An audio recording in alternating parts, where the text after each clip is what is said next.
은퇴를 하고 나서도 살아야 되잖아요. 근데 국민연금만으로는 먹고 살기가 쉽지가 않아요. 노후를 위해서 미리미리 준비를 해야 됩니다. 아파트 매수에 대한 부담은 너무나 커지고 있어요. 집을 내 돈 주고 사기가 굉장히 힘들어진 상황인 거예요. 솔깃하잖아요. 10만 원을 다 돌려준다고? 보험 목적과는 맞지가 않습니다. 근데 왜 굳이 보험을 들어서 이걸 저축을 하지? 라고 생각해 볼 수 있는 거죠.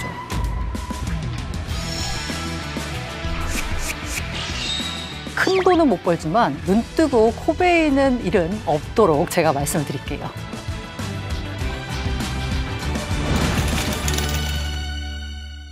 네, 안녕하세요. 알기 쉽게 경제를 설명해주는 고란 기자입니다. 사회 초년생을 상대로 종신보험 가입해 보신 분들이 있을 것 같은데 저축성 보험으로 속여 파는 사례가 급증했다라고 합니다. 지난해 하반기 금융감독원에 접수된 종신보험 관련 민원의 40%가량이 10대에서 20대인 것으로 나타났다라고 하는데요.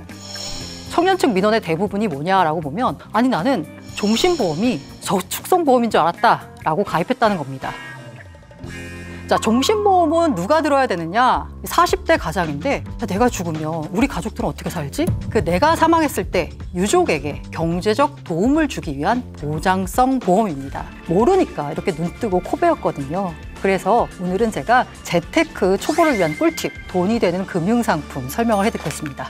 가장 먼저 들고 온 상품은요, 바로 세제 혜택 상품인데요. 그 세금을 돌려받을 수 있는 상품들이 있습니다. 그게 바로 연금저축과 IRP, 개인형 퇴직연금 계좌입니다. 내 노후를 위해서 미리미리 준비를 해야 됩니다. 그게 바로 연금이라는 저축 방식인데요. 사실 정부라고 하는 건 국민의 노후를 책임을 져야 됩니다. 그래서 만든 게 바로 이제 국민연금 제도죠. 근데 국민연금만으로는 먹고 살기가 쉽지가 않아요. 그러다 보니까 국민연금 말고 다른 두 개의 연금을 더해서 3중 연금 체계를 구축을 했습니다. 하나가 국민연금, 퇴직연금, 개인연금입니다. 국민연금, 이쪽에 이제 국가가 도와주는 거고요. 퇴직연금, 기업이 함께 도와주는 거고요. 그거 말고 부족하다 보니까 내 스스로 준비를 해야 됩니다, 노후를. 그게 바로 개인연금입니다. 개인연금에 왜 세제 혜택을 주냐라고 보면은요, 개인들을 보고 스스로 알아서 노후를 준비하세요라고 하면 뭔가 동인이 있어야 되잖아요. 그래서 세제 혜택을 주는 겁니다. 그래서 세제 혜택이 있는 금융상품이 바로 연금저축과 IRP 상품이 될 텐데요. 국가에서 세제 혜택을 주니까 많이들 가입하면 좋은데 많이들 가입을 안 하셨다라고 해요. IRP와 개인저축의 장점은 뭐냐라고 보면 돈을 돌려줍니다. 예를 들면 나는 연말정산으로 10만 원밖에 못 돌려받았는데 옆에 있는 친구를 보니까 50만 원을 더 돌려받았더라. 아마 많이 돌려받은 친구는 세제 혜택이 있는 상품, 연금저축이나 IRP에 가입을 한 사람일 겁니다. 연금저축 같은 경우에는 1년 기준으로 400만 원 한도로 세액 공제를 해줍니다. 이때 IRP를 같이 활용하면 세액 공제 한도 금액이 700만 원까지 늘어납니다. 한 달에 한 59만 원쯤 붙는 겁니다. 내가 만약에 1년 동안 700만 원을 충실히 넣었다라고 하면요, 만약에 5,500만 원 이하인 경우에는 111만 5천 원을 돌려받을 수 있고요, 5,500만 원 이상이다 92만 4천 원을 돌려받을 수 있습니다. 환급금만 따져도 무려 13%잖아요. 그러니까 무조건 들라라는 말씀을 드리는 거죠. 단점은 뭐냐라고 보면요, 장기간 유지를 해야 됩니다. 만약에 중간에 해지를 하잖아요. 그러면 그간 내가 받은 세액공제 혜택 이상으로 토해내야 됩니다. 그래서 무조건 장기간 유지를 해야 돼요. 그렇기 때문에 내 재무 상태를 고려하고 나한테 유리한 조건의 상품에 적정한 금액을 넣어야 됩니다. 내가 가능한 수준에서 장기간 유지하시는 게 이 연금 상품의 핵심이라고 볼 수 있습니다. 그럼 둘 중에서 뭘 들어야 되지? 두 개의 차이가 뭐지? 궁금하실 것 같아서 준비를 했습니다. 먼저 투자 가능한 상품을 살펴보는 게 순서일 것 같습니다. 비슷한데요, 살짝 다른 부분이 있습니다. 연금저축은요, 가입할 수 있는 상품이 제한적입니다. 예를 들어서 원리금이 보장된 상품의 경우에는 금리형 보험과 신탁밖에 없습니다. 그리고 내가 투자한 만큼 투자 결과에 따라서 수익을 돌려받는 상품도 펀드나 ETF가 투자 가능합니다. 반면에 IRP 경우에는요, 가입할 수 있는 상품이 정말 다양합니다. 원리금 보장 상품의 경우에는요, 예금, 저축은행 예금, 증권사에서 파는 주가 연계, 파생결합 사채, 금리형 보험 등 다양합니다. 실적 배당형 상품, IRP가 훨씬 더 다양합니다. 실적 배당형 보험, 상장지수 주권, ETN이라고 하죠. 리츠, 상장 인프라 펀드, 랩 언카운트 다 됩니다. 그러니까 투자 가능한 상품군은 IRP가 훨씬 더 넓다라고 보시면 되고요. 그러면 당연히 IRP가 좋은 거 아니야? 라고 생각하실 수 있을 것 같아요. 그런데 두 번째가 위험자산 투자 한도를 확인해야 됩니다. 예를 들어서 연금 저축 같은 경우에 주식형 펀드, ETF 100% 다 넣을 수 있습니다. 하지만 IRP의 경우에는요, 전체 자산의 70%까지만 위험자산에 투자할 수 있습니다. 그러니까 내가 IRP에 400만 원을 넣는다고 하면 주식형 펀드에는 70%에 해당하는 280만 원만 넣을 수 있고요. 나머지 30%는 다른 예금 같은 안전자산에 투자를 해야 됩니다. 그래서 펀드 같은 실적 배당 상품, 내가 투자를 잘해서 많이 벌고 싶은 상품 위주로 투자하려는 사람은요, 연금 저축에 가입하는 편이 낫습니다. 그리고 세 번째가 바로 이건데요, 수수료. 사실 수수료라고 하는 게 1%가 안 되는 경우가 많기 때문에요. 야, 그게 뭐가 이렇게 중요한 문제야? 라고 생각할 수 있지만 장기간 투자할 때는요, 이 작은 수수료가 실질 수익률에 미치는 영향이 크기 때문에요. 수수료도 잘 따져보셔야 됩니다. 자, 연금 저축 같은 경우에는요, 계좌 자체에 수수료가 없습니다. 그런데 IRP의 경우에는요, 계좌 자체에 운용관리 수수료와 자산관리 수수료가 부과됩니다. 그러니까 IRP는 연금 저축에 없는 계좌 수수료가 더 붙어있다라고 생각하시면 돼요.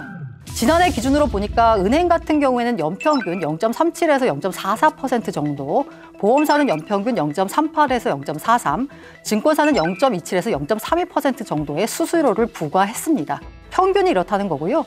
회사마다, 은행마다, 보험사마다, 증권사마다 다 다르니까 수수료를 비교하시면 될 것 같습니다. 그래서 아니 굳이 뭐 연금저축과 IRP 둘 중에 하나를 택해야 되냐라고 하실 필요는 없고요.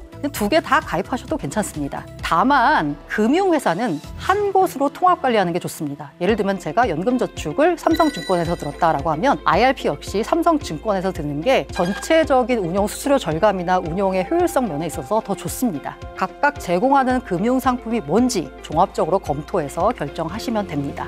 한 가지 팁을 드리자면요, 연금저축이나 IRP로 운용하는 상품은 해외 상품이 좋습니다. 왜냐?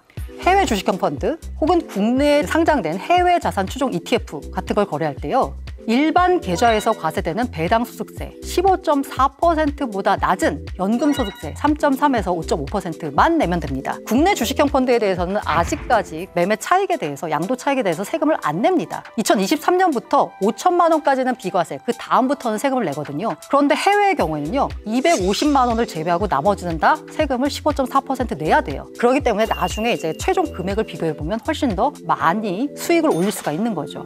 두 번째는요, 바로 청약 통장입니다. 집값이 너무 많이 올랐습니다. 서울에 있는 중위 아파트 가격이 10억 원을 돌파했어요. 게다가 그냥 평균 아파트 값도 10억이 넘습니다.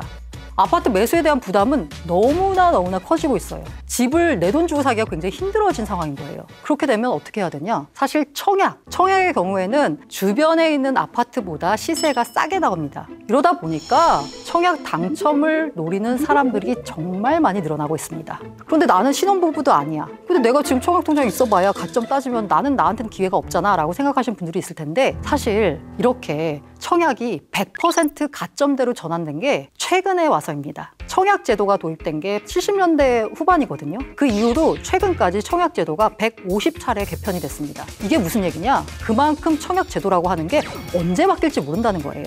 어떻게 바뀔지 모릅니다. 그런데 이렇게 바뀌었을 때 만약에 내가 준비한 통장이 없으면 아예 나는 신청조차 못하는 거예요.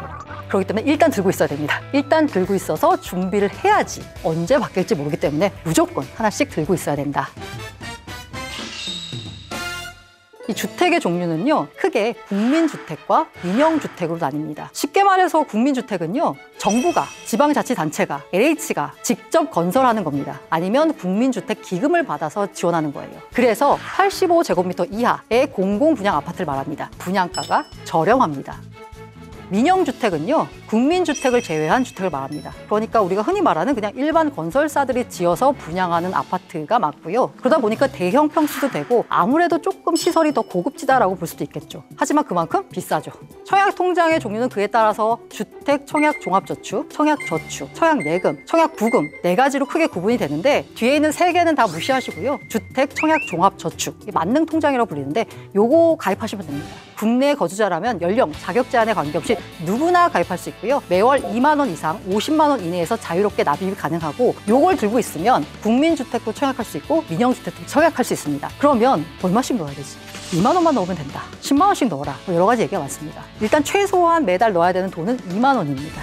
국민주택 공공분양은 매달 약정일에 수도권에 사는 경우에는 24회 이상, 그 외 지역은 6회 이상 납입해야 청약이 가능하기 때문에요. 납입 금액, 횟수가 많을수록 유리합니다. 그래서 제가 납입 금액, 횟수가 많을수록 유리하다고 했잖아요. 매달 10만 원씩 넣어야지 납입 금액이 늘어나는 거잖아요. 그래서 10만 원씩 넣으라는 건데 10만 원이 부담스러우시다면 2만 원이라도 매달 꾸준하게 넣는 게 좋습니다. 이 반면에 민영주택 1순위의 경우에는 주택청약종합저축 가입기간이 2년이 지나고 예치 기준 금액을 납입하면 됩니다. 그러니까 제가 2만 원을 넣었어요. 그리고 나서 돈도 부족하고 청약 되겠어 라고 해서 아예 돈을 안 넣었어요. 근데 만약에 내가 뭔가 청약을 신청하고 싶은 민영주택이 나왔습니다. 그때는 그동안 모자란 돈을 예를 들어서 500만 원 그냥 한 번에 다 넣어도 납입 자격이 주어집니다. 근데 공공분양 같은 경우에는요, 납입 횟수와 금액이 중요해요. 매달 낸 거를 다 카운트를 하기 때문에 횟수를 채워야 되고요. 그런데 국민주택을 할지 민영주택을 할지 모르잖아요. 그러니까 차근차근 매달 돈을 넣는 게 좋다. 그리고 사실 이 청약주택의 경우에는요, 적금과 비교해서 이율 측면에서 뒤지지 않기 때문에 언제나 들고 있는 게 좋습니다. 항상. 그리고 이제 제가 이 청년분들한테 하나 말씀을 드리자면요, 청년 우대형 청약통장이라는 게 있습니다. 똑같은 청약통장인데요, 2023년 말까지 가입할 수 있습니다. 청년 우대형이잖아요. 청년한텐 우대를 해줍니다. 뭘 우대해주냐? 10년간 연 최대 3.3%의 금리와 이자 소득 비과세 혜택까지 줍니다. 그러니까 청년들 같은 경우에는 우대형 청약통장에 가입하면 훨씬 더 유리하죠. 가입 요건이 있습니다. 청년이 누구냐? 만 19세에서 34세를 의미합니다. 그리고 연소득은 3,600만 원 이하입니다. 2018년 7월에 시작됐거든요. 올해 3월까지 보니까 누적 가입자가 42만 명이 넘습니다. 아마 연소득 기준이 조금 더 높아졌으니까 가입하는 사람들이 더 많아질 것 같습니다. 마지막으로 제가 돈이 되는 금융상품 세 번째는요, 바로 보험입니다. 보험은 아마 굳이 말씀을 안 드려도요, 그 엄마 친구가 많이 가입을 권유하셔서 이미 월급을 받기 시작한 지 2개월이 지나지 않았는데도 벌써 보험에 한 서너 개쯤 가입하고 계신 분들이 꽤 많으실 거예요. 이 얘기는 뭐냐면 제대로 알아보지 않고 누군가의 권유에 의해서 이미 많은 보험에 가입해 있는 경우가 많을 것 같습니다. 보험의 그러면 목적은 뭐냐라고 보면요, 보험은 보장하는 거죠. 위험을 보장하는 겁니다. 이게 뭐냐? 재무적 위험으로부터 내 자산을 보호하기 위한 목적의 상품입니다.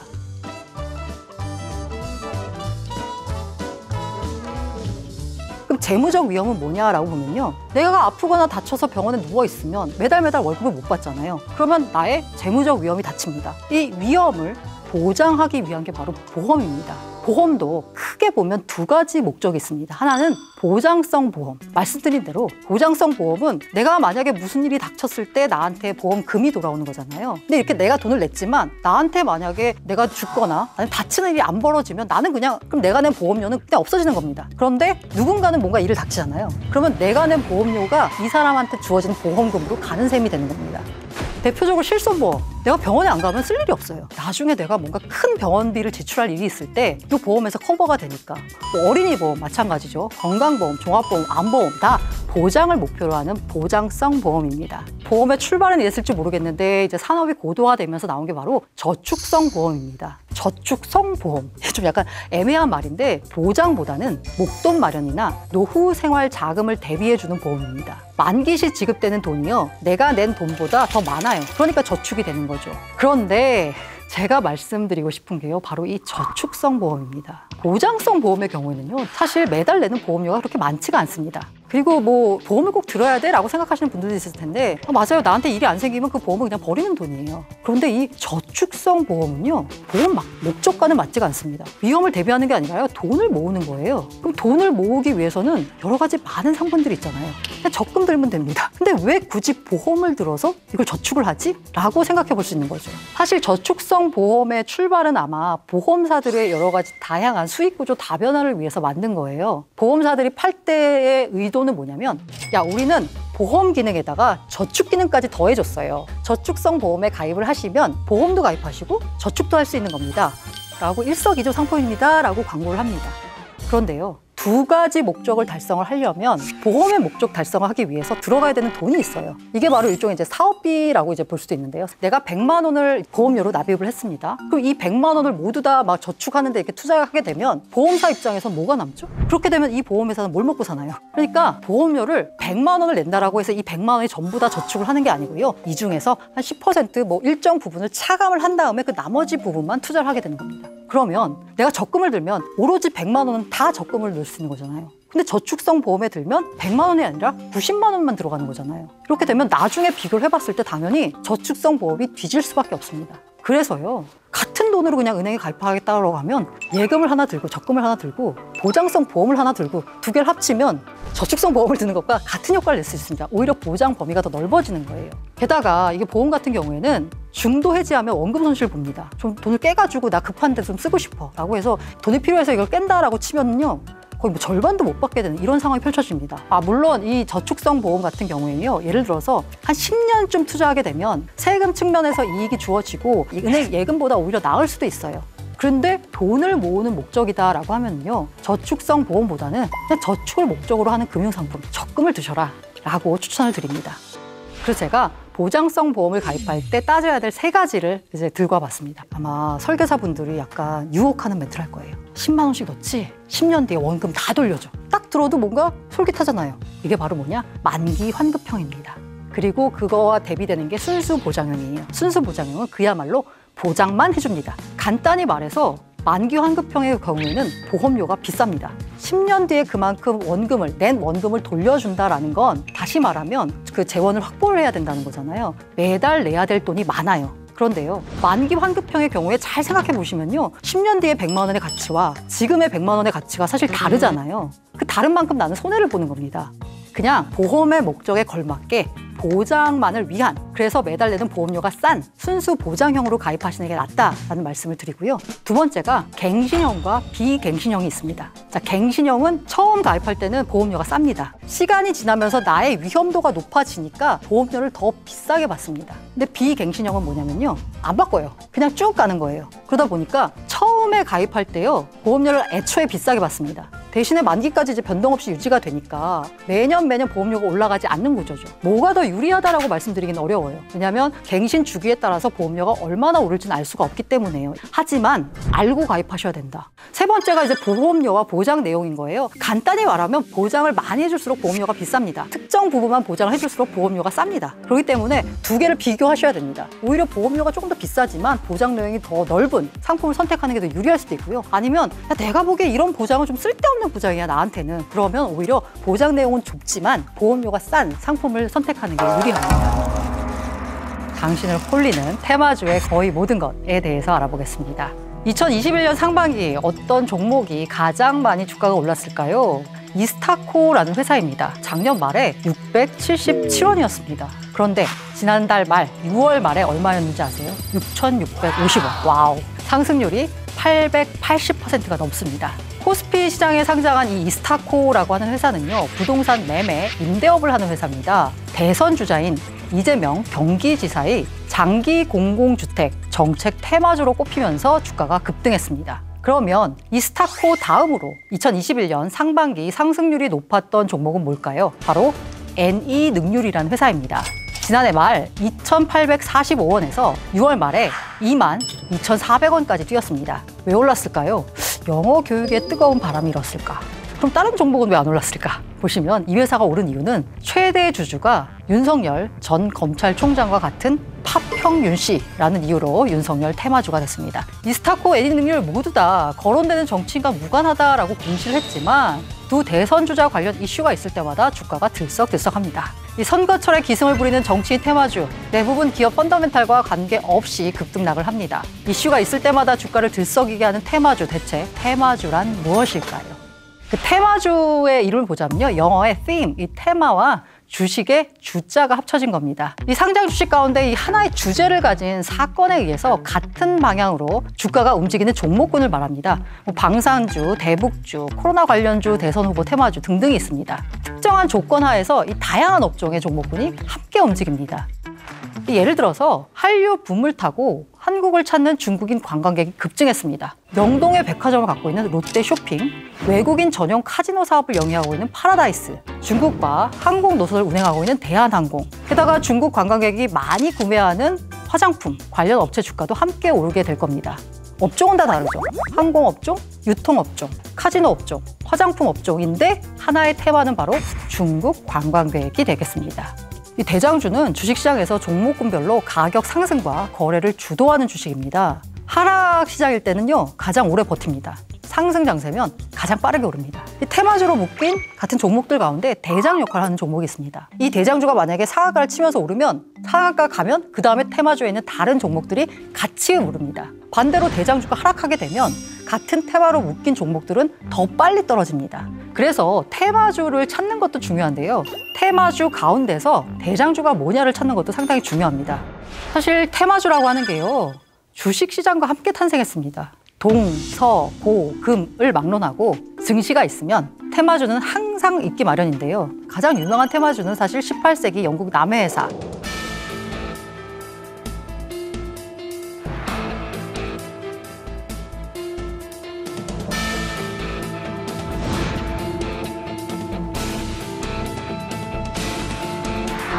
당시에 주식을 안 사면 바보다라는 얘기가 돌 정도였죠.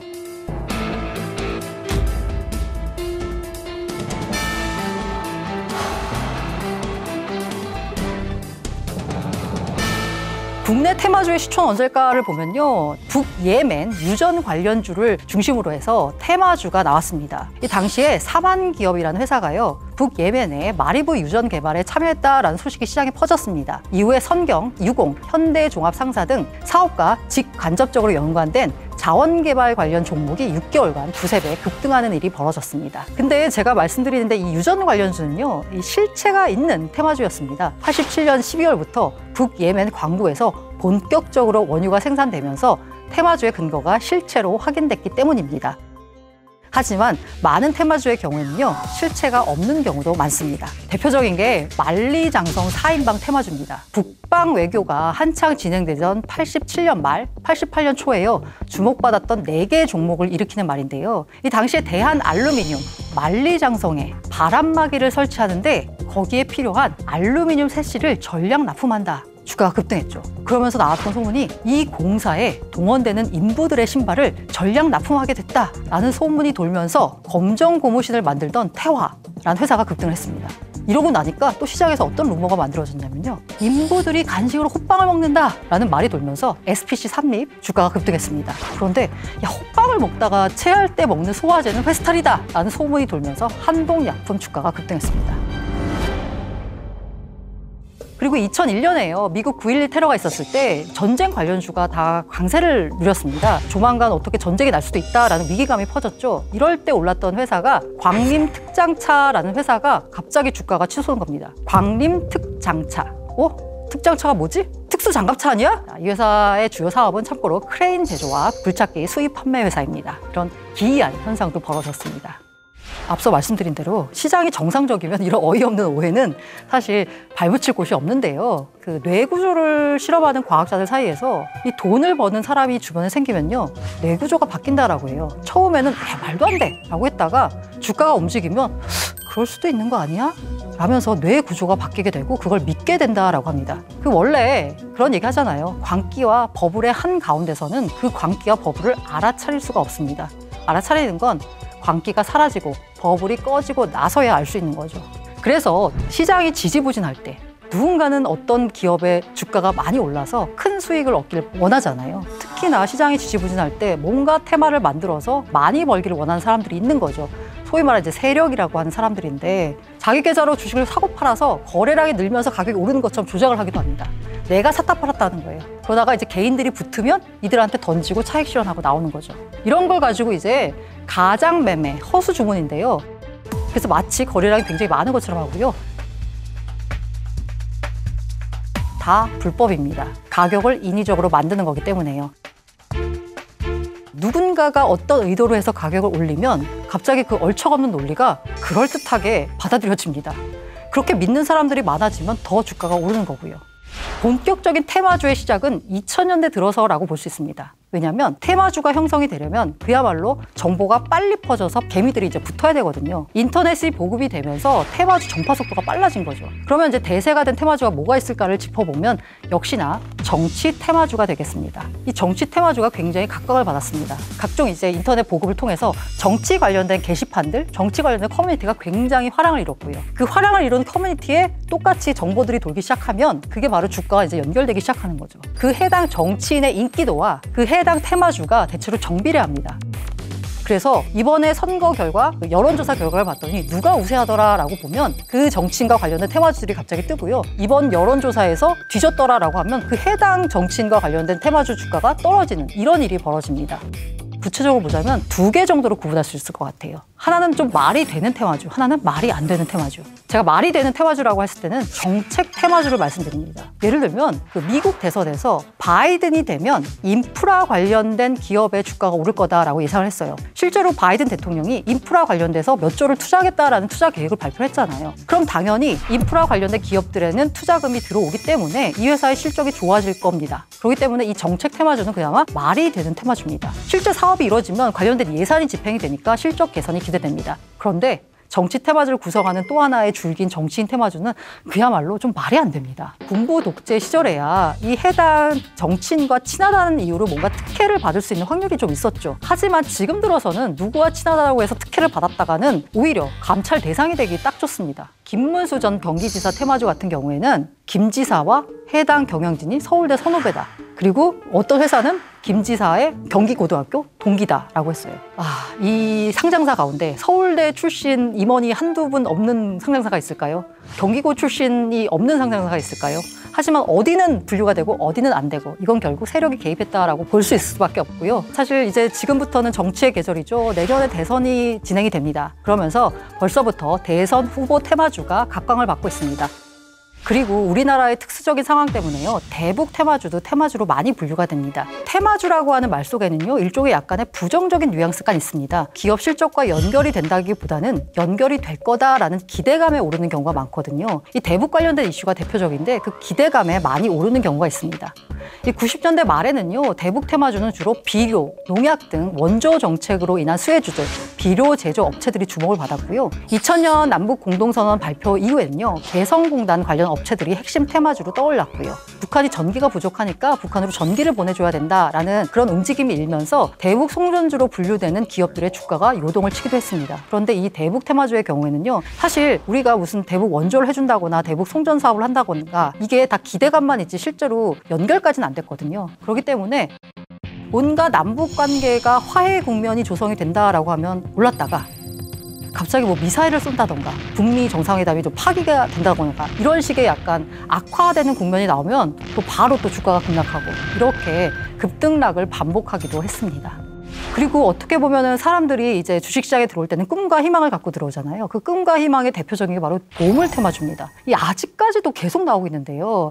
이 퇴출을 앞둔 동아건설이 울릉도 앞바다에 침몰한 러시아 군함 돈스코이오를 인양해서 매장된 금을 발굴하겠다라는 계획을 세웠습니다. 이때 동아건설이 이 계획을 세운 건요. 거의 부도나기 직전에 어떻게 하면 회사가 좀 살아날 수 있을까라고 해서 약간 의도적으로 퍼뜨렸다는 얘기가 있어요. 이 소식의 주가가 연속 상한가로 기록이 됐어요. 그런데 실제로 한번 주판화를 튕겨보니까 여기 들어간 조사비, 인양비, 그리고 이 금액 과연 누구의 소유인가? 여러 가지 문제가 섞이면서 결국 이제 사기 사건으로 귀결이 됐습니다. 뭔가 그럴듯한 스토리가 더해지면 개인들도 믿기 시작을 하면서 주가가 움직이는 놀라운 일이 벌어집니다. 그리고 미세먼지 테마주인데요. 이게 황사철이면 어김없이 등장합니다. 청정기, 마스크 등 제조업체, 청결용품 제조사를 중심으로 주가가 반짝 오르는데요. 처음에는 반짝 올랐다가 이제는 미세먼지 테마주가 일종의 환경 관련된 업종으로까지 분류되면서 발전하기 시작합니다. 왜? 실제로 기업의 실적과 연결이 되기 때문이에요. 그 테마주에서 시작해서 실제로 기업의 실적과 연결이 되면 시장의 주류가 될 수 있거든요. 그러니까 실적이 받쳐주지 않는 테마주는 언제나 새드 엔딩을 기록할 수밖에 없습니다. 이 대표적으로 2000년에 코스닥을 휩쓸었던 테마가요. A&D 테마라는 게 있어요. 이게 인수개발인데 Acquisition and Development인데 사업 구조를 지금 가장 핫한 사업으로 바꾸는 거예요. 이미지 쇄신을 합니다. 예를 들면 리타어텍이라는 회사가 있는데요. 이 회사가 가스 보일러, 이거 부품을 만드는 회사를 인수합니다. 그리고 우리는 인터넷 지주회사가 될 거야 라고 선언을 하면서 리모델링을 합니다. 이렇게 딱 선언을 하고 나니까 34일 연속 상한가를 기록합니다. 100일 만에 162배가 오릅니다.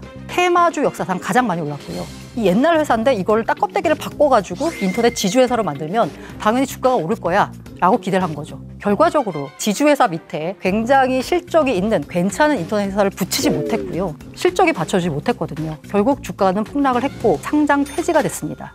이 회사가 얼마나 돈을 잘 버는지 이걸 평가하는 그 PER이라는 지수가요. 사실 2000년 이후에 외국인 투자가 본격화되면서 국내에 들어온 투자법입니다. 그전에는 생각도 하지 않았어요. 그런데 92년에 외국인에 대한 주식 투자가 허용이 되면서 외국인들이 이른바 저퍼주를 사기 시작합니다. 그러니까 지금 현재 벌고 있는 돈에 비해서 너무나 주가가 저평가된 종목들을 외국인들이 사기 시작하는 거죠. 왜 사지 얘네가? 라고 봤더니 외국인들은 주가 수익 비율 개념을 사용해서요. 지금 돈을 이렇게 많이 벌고 있는데 시장에서 평가를 못 받고 있는 이런 회사들만 사다 보니까 이 회사의 가치에 비해서는 굉장히 주가가 저평가돼 있네? 가치주 투자가 시작이 된 거죠. 외국인들이 시작한 저퍼주, 테마주가 그냥 시장의 하나의 주류가 됐습니다. 그래서 증시의 영원한 테마는 실적이고요. 실적이 받쳐주는 건 결국 하나의 시장 주류가 될 수도 있고요. 주식 투자를 판단할 때 중요한 지표가 될 수도 있습니다. 2021년 들어서 핫한 테마라고 하면 메타버스 테마가 될 수 있을 것 같아요. 앞으로 우리가 이 가상현실이라고 하는 부분에 있어서 주류의 산업으로 지금 자리 잡을 거다라고 다들 기대하고 있잖아요. 지금은 일종의 테마 기대감이지만 조금 시간이 지나서 정말로 실제로 기업의 실적과 연결이 되고 많은 사람들이 이 메타버스 세상에서 경제활동이 이루어질 때 이 메타버스 관련된 테마는 진짜 그 업종이 될 수도 있고 테마가 될 수도 있는 거죠. 사실 테마주 투자로 한 99%가 돈을 잃는다라고 볼 수 있어요.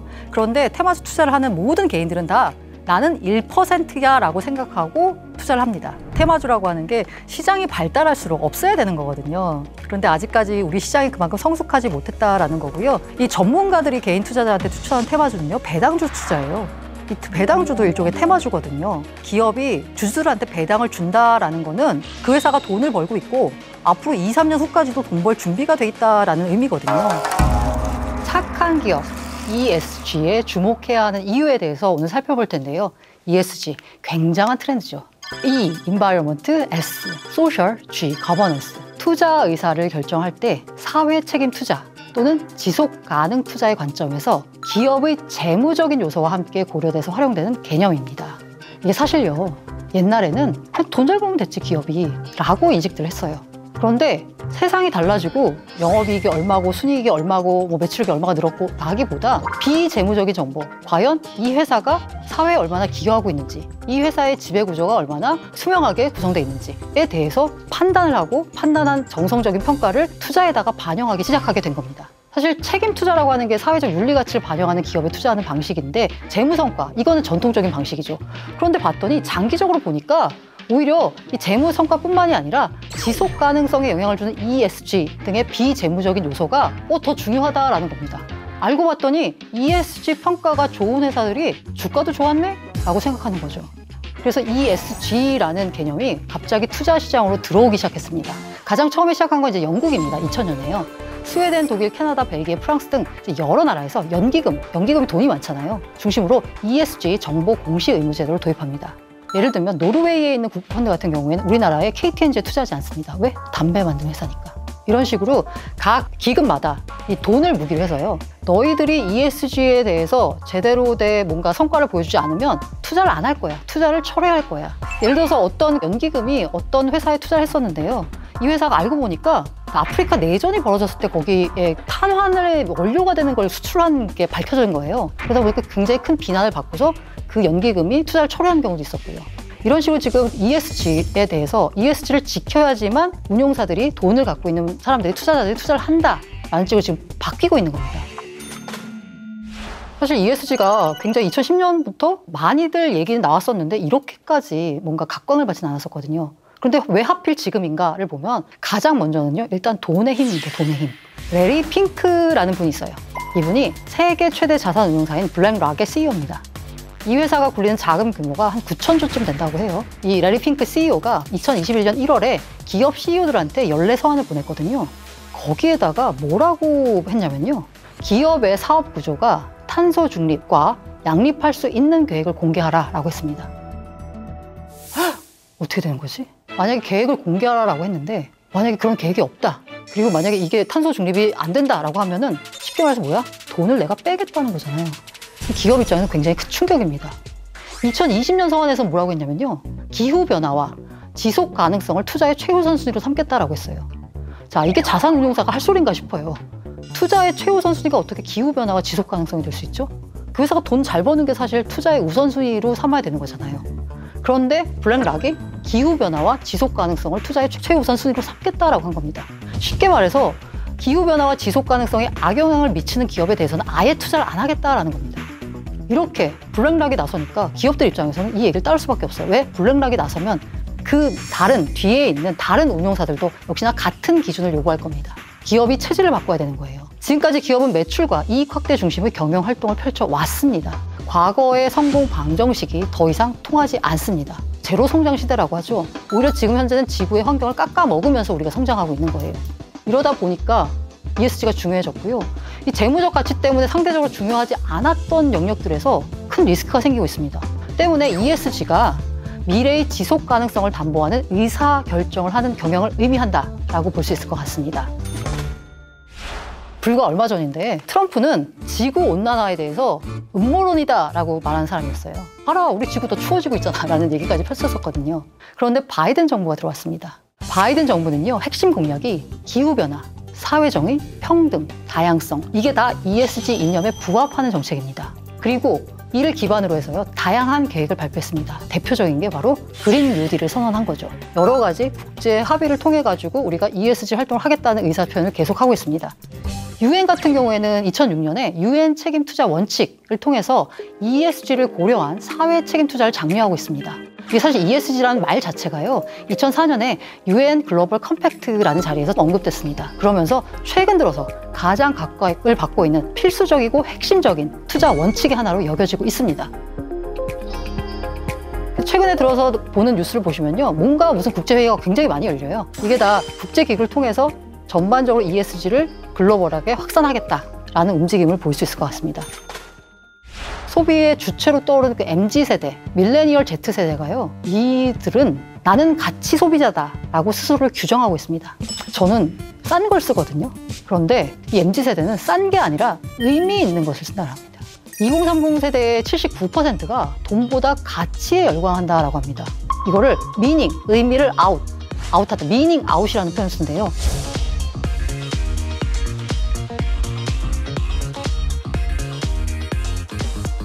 나는 이거를 소비하는 게 나의 그 가치를 표현하는 수단의 하나로서 이 소비를 활용하고 있는 거죠. 대표적으로 뭔가 문제가 있었어요. 어떤 기업에 문제가 생겼을 때 불매운동이잖아요. 과거의 불매운동은 그야말로 확 타올랐다가 다시 꺼집니다. 최근에 있는 불매운동은 그야말로 기업의 본질 가치에 타격을 줄 정도로 휘청휘청합니다. 왜? MZ세대, 가치 소비자의 관심에서 벗어난 눈 밖에 난 기업은 더 이상 실적이 발생할 수가 없는 구조가 되는 겁니다. 이러다 보니까 기업들이 같이 ESG 부분에 대해서 신경을 쓸 수밖에 없는 거죠. 이제 그래서 ESG 투자가 이렇게 뭔가 각광을 받고 있습니다. 자, 그런데 ESG를 요새 테마다라고 해가지고 많이 가입하신 분들이 있을 것 같은데, 사실 ESG 테마라고 하는 게 저는 맞나? 라는 생각이 들어요. 말씀드린 대로 ESG를 잘 한다라고 해서 기업 주가가 오르는 게 아닙니다. 그냥 ESG는 기본 기업들이 갖춰야 될 기본 소양 같은 겁니다. 기본 소양이 없으면 이 회사가 충격을 받을 수 있거든요. 예를 들면 성추행 파문이었어요. 이 회사에 그래서 인사 구조를 봤더니 대부분이 남자로 구성된 굉장히 위계적인 이런 환경이었고, 그 밑에 있는 불만을 자연스럽게 솔직하게 얘기할 수 있는 분위기 자체가 형성이 안 돼서 골마있던 문제가 최근에 터졌다라고 봤어요. 근데 그 회사가 파는 제품이 바로 여성들이 주로 구입하는 제품인 거예요. 그러면 예전에는 여기서 끝났다라고 하면은 지금은 미닝 아웃하는 MZ세대가 많아지면서, 야, 여성을 대상으로 제품을 파는 회사가 그렇게 인색하고 여성의 뭔가 성평등적인 직장 환경을 만들지도 않아? 라면서 소비자들이 불매하면서 이 기업에 타격을 미치는 거죠. 소비를 통해서. 그렇기 때문에 지난해 실적이 좋았던 회사고 신제품이 나와서 잘 나갈 것 같았는데 갑자기 소비자들의 불매운동에 타격을 받으면서 이 회사 실적이 꼬꾸라질 수 있습니다. ESG를 만약에 소홀히 했다가는 이런 식의 외부 리스크에 휘청휘청하면서 기업 본질 가치가 훼손될 수 있습니다. 혹시 ESG 펀드에 어떤 기업이 들어가 있는지를 뜯어보신 적이 있나요? 국내 같은 경우에 이거 하나하나 뜯어보면은 ESG 하면 빠지지 않고 들어가는 기업 중에 하나가 유한양행이 들어가 있어요. 시가총액으로 보자면 그렇게 비중이 큰 기업은 아닌데 사회적인 활동에 대해서 되게 신경 쓰는 회사로 이제 알려져 있잖아요. 그래서 이제 그런 기업들 몇 개를 빼고 나서는 대부분이 다 우리가 흔히 알고 있는 삼성전자, 네이버, 카카오, 포스코 이런 애들이 들어가 있습니다. 자, ESG 일단 평가 기준이 있긴 합니다. 국가별 기관별로 다르고요. 대표적으로 뭐 MSCI, 뭐 그다음에 S&P, 뭐 그리고 FTSE 여기에 ESG 지수가 있습니다. 국내에서는 한국기업지배구조원이라는 곳, 서스틴베스트, 대신경제연구소 등이 ESG에 대해서 평가를 합니다. 그래서 요거를 보고서 알 수가 있어요. 이 회사는 ESG를 잘 지키는구나. 점수가 얼마구나 알 수 있는데 어떤 인터뷰를 보니까 이게 ESG 투자를 하는 이유가 지구랑 사회 좋아서만은 아니다. 투자자한테 이익이 되기 때문이다 라고 하면서 수익률에서 다른 전통적인 투자보다도 ESG를 테마로 한 투자가 더 좋은 성과를 냈다라고 합니다. 게다가 ESG 리스크 관리 잘하는 기업은 경기 침체 상황에서도 변동성이 작다라는 얘기를 하고 있는데요. 1분기 ESG 펀드의 평균 수익률이 4.6%로 일반 펀드가 1.1%인데 4배 이상이다 라는 얘기가 나오고 있습니다. 아까 ESG 펀드가 수익률이 좋다라고 했는데 그 ESG를 구성하고 있는 펀드의 종목들을 보면은요, 그냥 시가총액이 크고 최근 들어서 잘 나가는 기업들이 그냥 많이 들어있습니다. ESG 경영을 한다고 해서요, 주가가 오르는 건 아니에요. 근데 ESG 경영을 하지 않으면 이 회사의 본질 가치가 위협받을 수 있어요. 그래서 ESG를 평가 기준으로 활용해서 내가 투자 기업을 고른다라고 하는 건 굉장히 막연한 일이에요. 다만 ESG 가운데 현재 그 실적과 기업 실적과 연결되는 테마가 바로 인바이러먼트입니다. 그러면 ESG 테마라기보다는 신재생 에너지 테마, 그린 뉴딜 테마 이런 식으로 해서 ETF가 구성된 거를 찾는 방법도 하나의 투자법이 될 수 있을 것 같습니다. 자, 주식 투자라고 하는 게요, 어쨌든 그 변화하는 환경에 맞춰서 가장 살아남는 기업을 고르는 선별 과정의 하나가 아닌가 해요. 그래서 만약에 그 선별 과정이 어렵다라고 하면 지금 현재 사회 트렌드가 어떤가를 살펴본 다음에 지난번 말씀드렸던 ETF 투자 방법으로 접근하시면 될 것 같고요. 지금의 사회 트렌드는 어떨까라고 보면요, 예전에 사회 교과서에요, 기업의 목적은 뭐다? 이윤 추구였습니다. 그게 너무나 당연했어요. 이윤 추구하는 게 기업의 목적이고 이윤 추구를 위한 그 외 부수적인 활동에 대해서는 다들 용인해주는 분위기가 있었어요. 지금은 사회가 기업에 요구하는 게 이윤 추구가 아니라 이윤 추구 이외에도 이런 ESG 관련된 활동들을 지금 사회가 요구하고 있습니다. 다시 한번 강조드리지만 ESG는 기본 소양입니다. 기업이 갖춰야 될 기본 소양. 기본 소양이 없는 기업에 투자했다가는 리스크를 그대로 노출시키는 게 되는 거고요. 기본 소양이 일단 갖춘 기업을 대상으로 투자 대상을 골라야 한다라는 말씀 드리겠습니다.